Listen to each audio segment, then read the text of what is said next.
Hola hermanos, queridos amigos, saludos para todos ustedes. Agradecemos a nuestro Dios por permitirnos llegar hasta cada uno con estos mensajes. Así que bienvenidos, esperamos que se queden con nosotros hasta el final de cada uno de estos comentarios y también que los compartan, que sean de ayuda, de bendición para todos.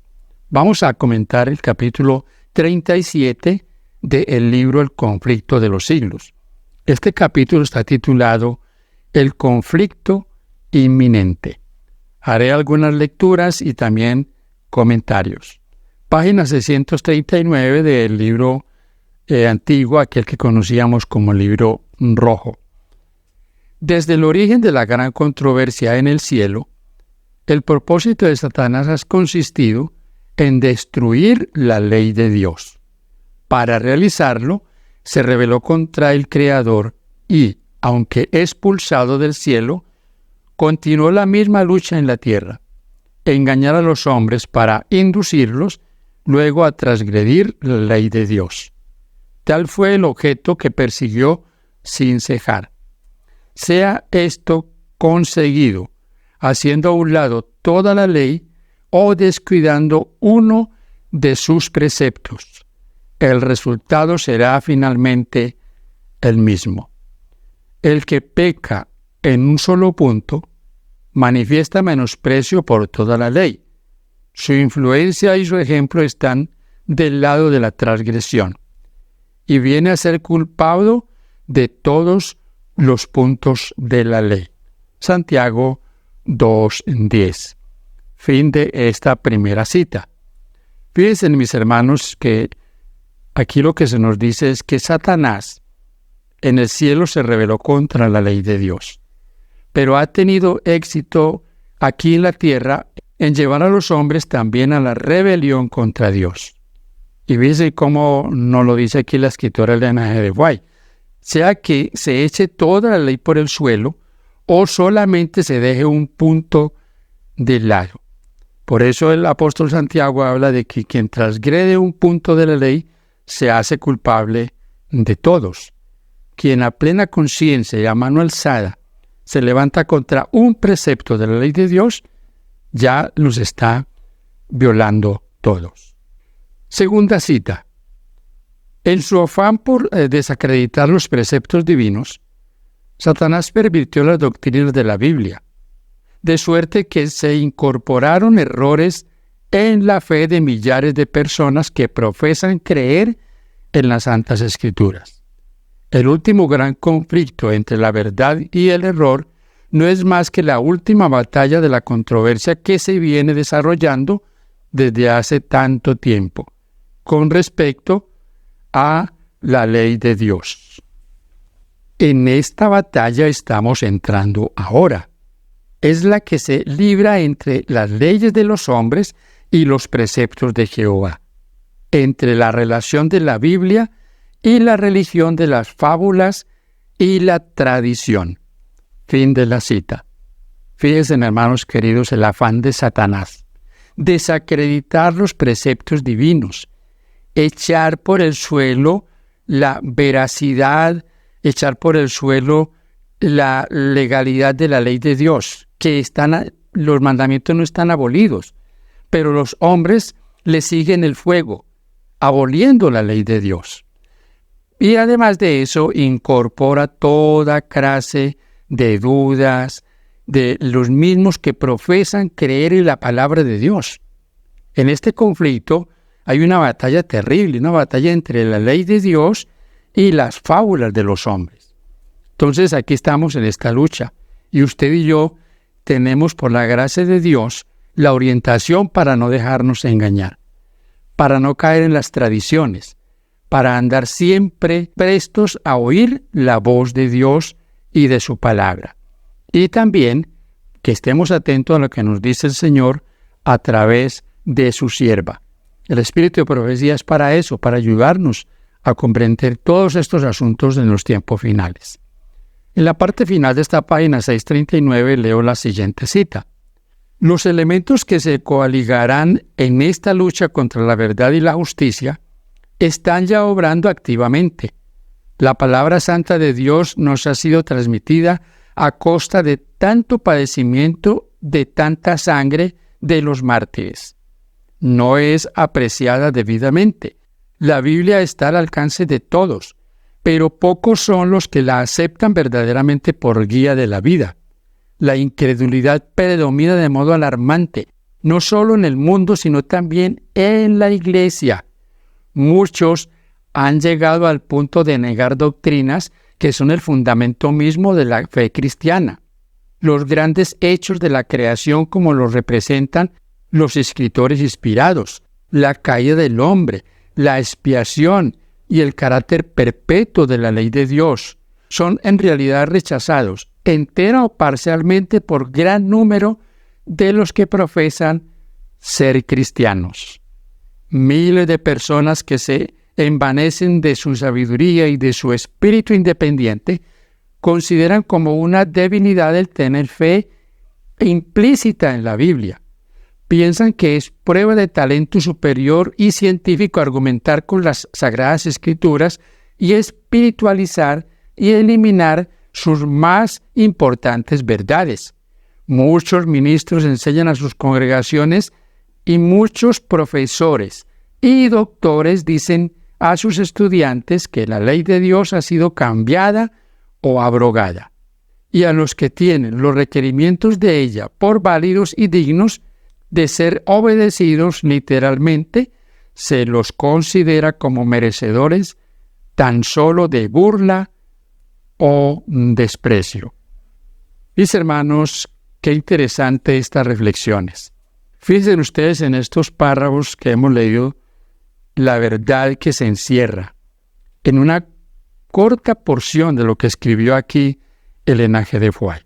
¿Cuánto costó que nosotros hoy tengamos una Biblia en la mano? Que podamos disfrutar de su lectura, ser guiados por la palabra a la salvación. Dice aquí que costó sangre. Los mártires derramaron su sangre, pasaron noches de desvelo, pero cuán poco, aun por los mismos que profesan ser cristianos, se aprecia esto. Muchos han llegado entonces a negar las doctrinas, el fundamento de la fe cristiana, los preceptos. Fíjense ustedes, la creación, la expiación del pecado, el hombre que tiene que ser expiado su pecado, se rechaza la ley de Dios, principalmente la ley de Dios. El conflicto es contra la ley de Dios, pero de ahí se derivan toda clase de argumentaciones, de falacias contra la misma palabra de Dios. Y algunos se envanecen, esos que se consideran eruditos, se consideran una eminencia, que han estado en la universidad, los que saben supuestamente griego, y ellos se creen superiores a todos los demás. Pero ¿a dónde los lleva Satanás? A las fábulas, a creer sus propias ideas torcidas. Satanás a esos intelectuales o a esos que se consideran superiores, por supuesto los va a llevar hacia el abismo, para que ellos lleven a otros al abismo. También nos hablaba aquí la cita de los ministros, los pastores, los doctores, los profesores, los que enseñan hoy día cómo tergiversan la palabra de Dios, cómo tergiversan o anulan la santa ley de Dios. En un mundo como está mis hermanos y amigos, un mundo lleno de violencia, un mundo lleno de toda clase de rapiña, de violaciones, de robo, de todo lo que usted se imagine, no tiene ley. No hay ley. Tremendo eso. Página 640, segunda cita que quiero leerles. Al rechazar la verdad, los hombres rechazan al autor de ella. Al pisotear la ley de Dios, se niega la autoridad del legislador. Es tan fácil hacer un ídolo de las falsas doctrinas y teorías como tallar un ídolo de madera o piedra.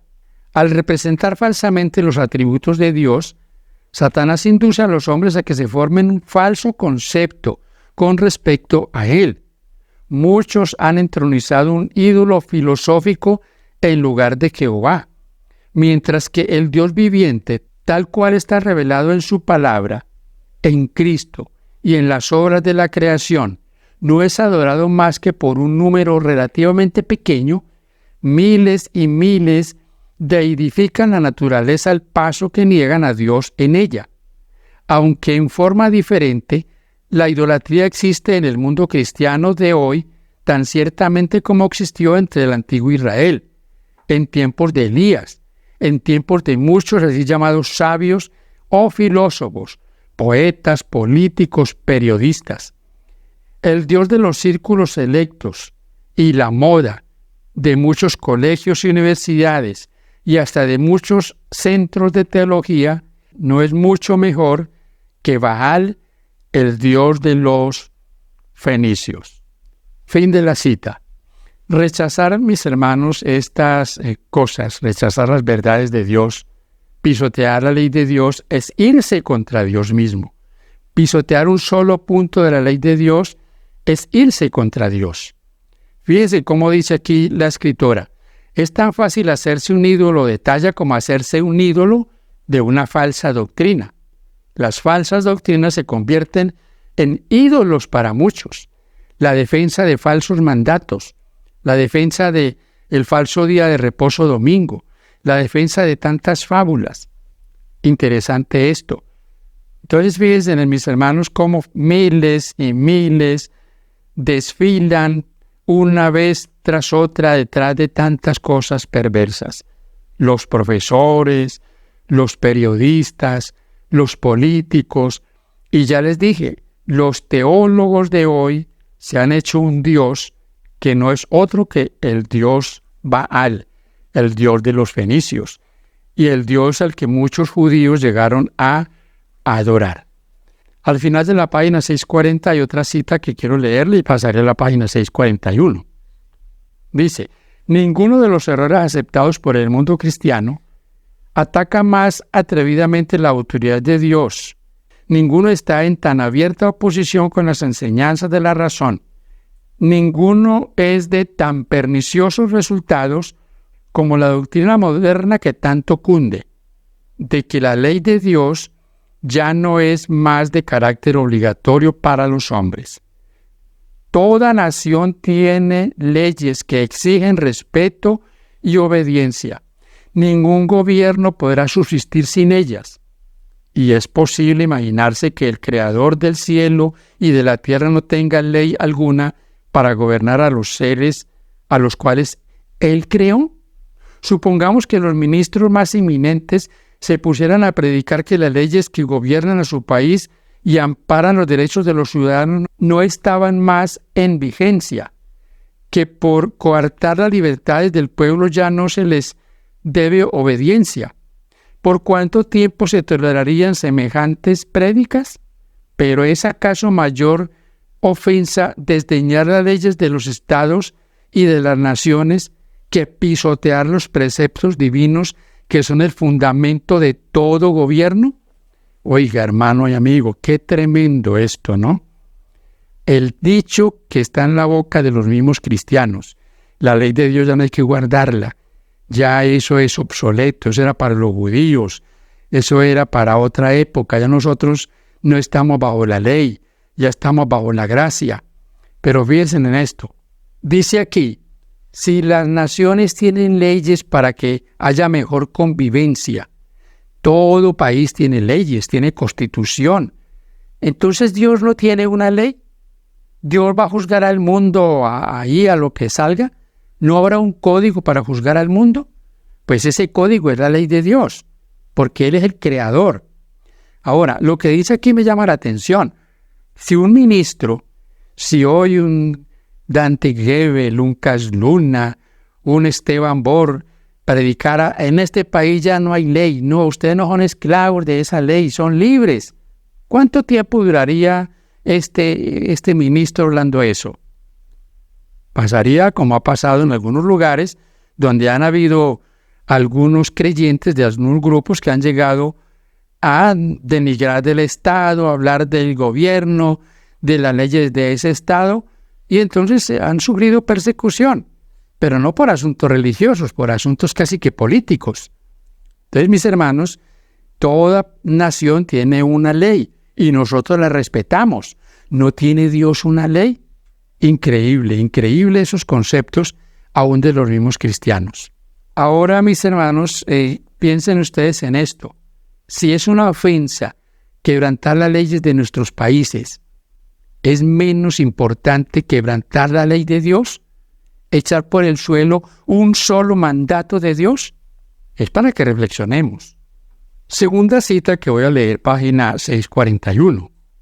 Más acertado sería que las naciones aboliesen sus estatutos y dejaran al pueblo hacer lo que quisiere, antes que el legislador del universo anulase su ley y dejase al mundo sin norma para condenar al culpable o justificar al obediente. ¿Queremos saber cuál será el resultado de la abolición de la ley de Dios? El experimento se ha hecho ya. Terribles fueron las escenas que se desarrollaron en Francia. Cuando el ateísmo ejerció el poder, entonces el mundo vio que rechazar las instrucciones que Dios impuso equivale a aceptar el gobierno de los más crueles y despóticos. Cuando se echa a un lado la norma de la justicia, queda abierto el camino para que el príncipe del mal establezca su poder en la tierra. Fin de esta cita. ¿Notan, mis hermanos, lo que pasó en Francia? La anarquía, el desorden, el caos. Donde no hay ley hay caos. Oh, mis hermanos, Dios nos llama a que reflexionemos en esto, que amemos su ley, que ha sido dada para sernos a nosotros de protección, para ser un vallado que proteja nuestras vidas. Las consecuencias de anular esa ley, de esa voz que hoy se habla, que la ley de Dios ya está abolida en un mundo lleno de violencia y no hay ley. Qué tristeza que esto salga de la voz, qué tristeza que esto salga de los labios de los que profesan seguir al Señor, ser sus representantes. En la parte final de la página 641 leo la siguiente cita. Siempre que se rechazan los preceptos divinos, el pecado deja de parecer culpa y la justicia deja de ser deseable. Los que se niegan a someterse al gobierno de Dios son completamente incapaces de gobernarse a sí mismos, debido a sus enseñanzas perniciosas. Se implanta el espíritu de insubordinación en el corazón de los niños y jóvenes.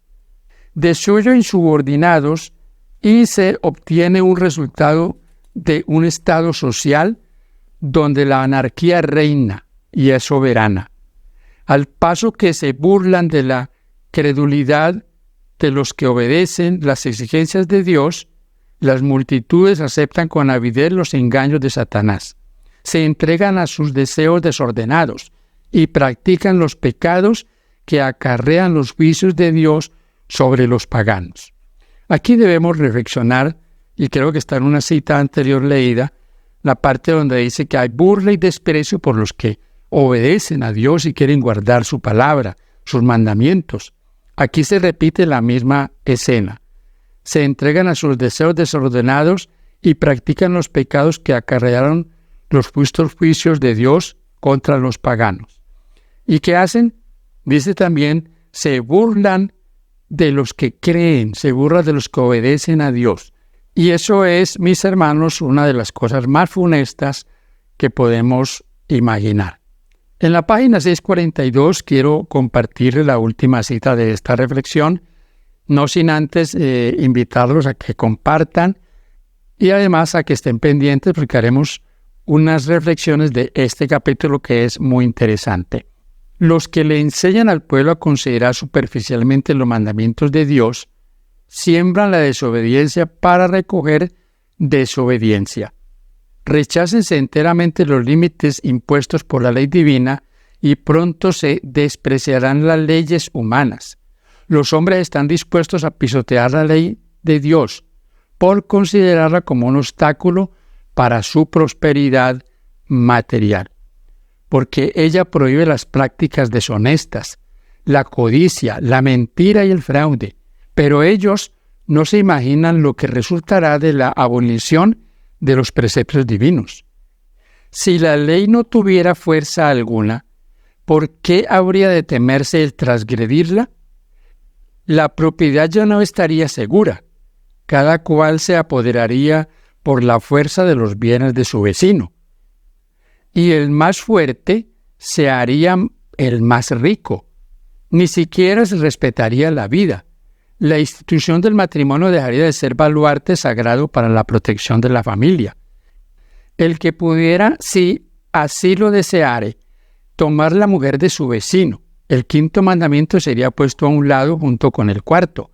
Los hijos no vacilarían en atentar contra la vida de sus padres. Si al hacerlo, pudiesen satisfacer los deseos de sus corazones corrompidos. El mundo civilizado se convertiría en una horda de ladrones y asesinos, y la paz, la tranquilidad y la dicha desaparecerían de la tierra. Fin de la cita, página 642. Hermanos queridos, esta consideración es muy importante para nosotros. A esto estamos llegando hoy. Ya la ley de Dios no tiene respeto ni por los cristianos.